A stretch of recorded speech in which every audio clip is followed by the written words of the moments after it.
شہادت حضرت عباس علمدار کا قصہ۔ کون؟ حضرت عباس رضی اللہ تعالی عنہ اتنے حسین کہ عرب کے لوگ آپ کو ماہ بنو ہاشم کہہ کر پکارا کرتے۔ اہل بیت، صفائے اہل بیت آپ کا لقب تھا۔ سپاہ حسینی کے علمدار تھے۔ خاندان اہل بیت کے خیموں میں پہرے دار تھے۔ شجاعت اور بہادری میں صرف عرب میں ہی نہیں بلکہ پوری دنیا میں اسلام میں شہرت رکھتے تھے۔ حضرت امام حسین علیہ السلام سے اتنی محبت کہ ہمیشہ آپ کو آقا و مولا کہہ کر پکارتے تھے۔ عین شباب کے عالم میں 34 سال کی عمر میں حضرت عباس علمدار خیموں میں گئے۔ کیا دیکھا کہ ایک حرام مچا ہوا ہے، بچے پیاس سے تڑپ رہے ہیں۔ پیاس کی وجہ سے علی اصغر کی حالت دیکھی نہیں جاتی۔ ہر طرف العطش العطش کی صدائیں بلند ہو رہی ہیں۔ کبھی سکینہ پکار دی ہے چاچا جان پانی، کبھی 6 ماہ کا علی اصغر سوکھی زبان نکال کر دکھاتا ہے، اور بیمار زین العابدین کا جسم بخار سے جھلس رہا ہے۔ پیاس کی شدت، جسم کانپ رہا ہے۔ حضرت عباس علمدار جوش میں آ کر غضبناک حالت میں اٹھے، مشکیزہ اٹھایا اور گھوڑے کی باگیں فرات کی طرف موڑ دی۔ امام علی مقام نے فرمایا، بھائی عباس کدھر جا رہے ہو؟ عرض کی، آقا اجازت دو، میں فرات پر پانی لینے جا رہا ہوں۔ یہ سنا تو آقا حسین رو پڑے۔ فرمایا، عباس تم تو میری چھوٹی سی جماعت کے علمدار ہو، تمہارے چلے جانے سے یہ سارا سلسلہ ختم ہو جائے گا۔ تم بھی جا رہے ہو، کیا یہ چاہتے ہو کہ جب حسین آنکھ کھولے تو اسے کوئی بھی اپنا نظر نہ آئے اور کسی کا سہارا نہ رہے؟ خدا کے لیے میرا نہیں تو عورتوں کی بے بسی کا خیال کرو۔ مجھے تو پتہ ہے کہ یہ ظالم اس صورت میں بھی زندہ نہ چھوڑیں گے۔ اگر تم بھی نہ ہوگے تو ان کا وارث کون بنے گا؟ یہ کس طرف نظر اٹھا کر دیکھیں گی؟ حضرت عباس علمدار نے عرض کی، یا امام ذرا خیموں میں ایک نظر دیکھو کہ بچے کس طرح پیاس سے تڑپ رہے ہیں۔ سکینہ بار بار مجھے کہہ رہی ہے، چاچا جان کوشش کرو، شاید 2 گھونٹ پانی مل جائے۔ اس لیے یا امام مجھے آپ اجازت دیں۔ میرے امام نے اشک بار آنکھوں سے عباس علمدار کو الوداع کیا۔ حضرت عباس علمدار لشکر یزید کے سامنے پہنچے اور آپ نے تمام حجت کے لیے خطبہ ارشاد فرمایا، او کوفیو، بتاؤ کس کے امتی ہو؟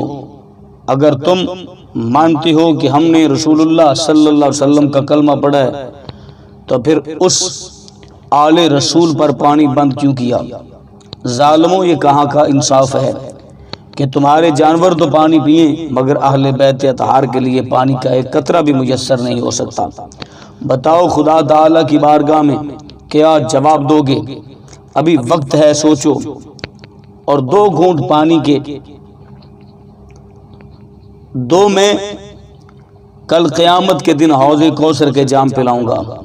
مگر ان نام نہاد مسلمانوں پر آپ کی تقریر، آپ کے خطبے کا کوئی اثر نہ پڑا۔ بالآخر آپ نے لشکر جرار کی صفوں کو چیرتے ہوئے نہر فرات کی طرف بڑھے۔ جب عمرو سعد نے دیکھا کہ حیدر کرار کا لال بڑے ہی عزم ہمت کے ساتھ آگے بڑھ رہا ہے تو کوئی راستہ روکنے والا نہیں، حضرت عباس علمدار نے تلوار میان سے باہر نکالی جو بجلی کی طرح چمکی اور قہر خدا بن کر دشمن پر برسی۔ حیدر کرار کی ہمت شجاعت نے دشمنوں کی صفوں میں راستہ بنا لیا اور دشمنوں کو گاجر مولی کی طرح کاٹتے ہوئے لبے دریا تک پہنچ گئے۔ جب نہر فرات کا ٹھاٹھے مارتا ہوا پانی دیکھا تو خیال آیا کہ ایک چلو بھر کے پی لوں، مگر جب پینے لگے تو سکینہ کی پیاس یاد آ گئی۔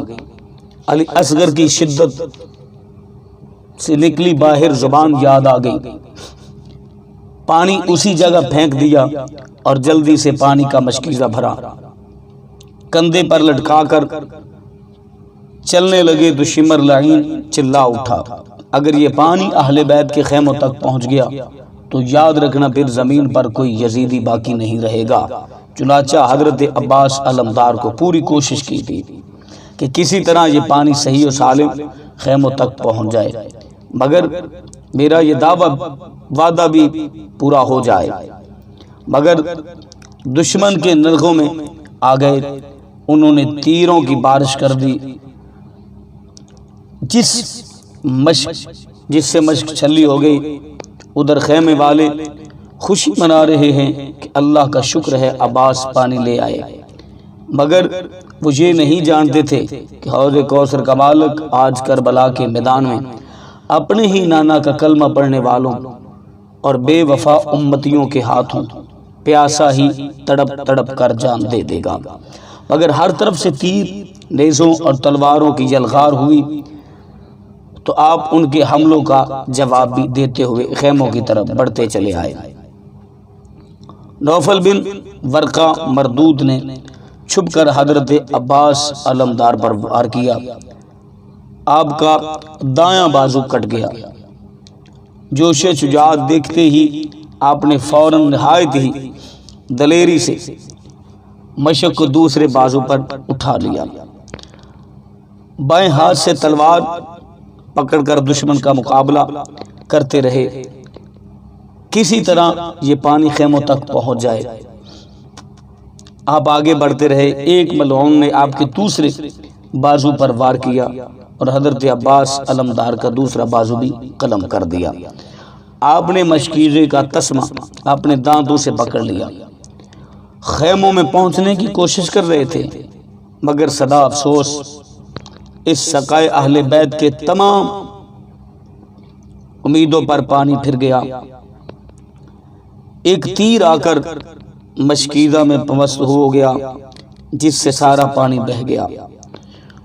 ایک دوسرا تیر آیا، حضرت عباس علمدار کے سینہ اقدس پر لگا اور سیاہ کار نے سر اقدس پر اس زور سے وار کیا کہ آپ زخم سے لاچار ہو کر زمین پر گر گئے۔ امام عالی مقام کو آواز دی، اے بھائی حسین، میری طرف سے آخری سلام ہو۔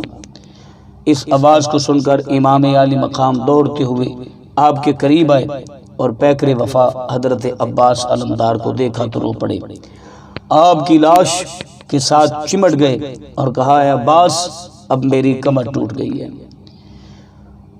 اب حضرت عباس علمدار کی لاش کو اٹھا کر خیموں میں تشریف لائے۔ خیموں میں ایک کہرام مچ گیا۔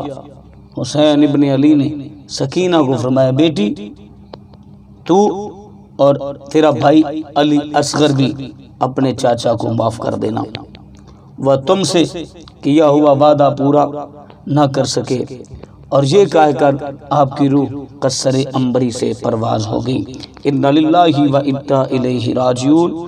اسی طرح حضرت عباس علمدار کی وفات اور شجاعت اور بہادری قیامت کی شام تک یاد رکھی جائے گی۔ اپنی فیملی کا بہت سر رکھے گا۔ اللہ